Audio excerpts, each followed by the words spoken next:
मोमो, ए मोमो, काय झालं? हा,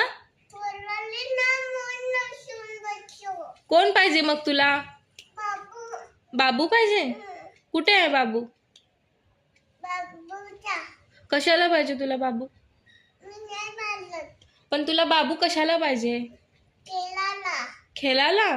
का नको, तू एकटीच बास. तुला आहेत की खेळणी वगैरे आहेत की, त्याच्यासोबत खेळ ना तू.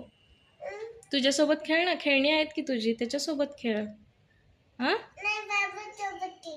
बाबू सोबत खेळणारच? कुठून आणायचा बाळा बाबू त्यो? कुठं आहे? मासूच्या घरात आहे बाबू त्यो. केव्हा बघितलीस तू? ए मोमो, मोमो ऐक की, मोमो, बाबू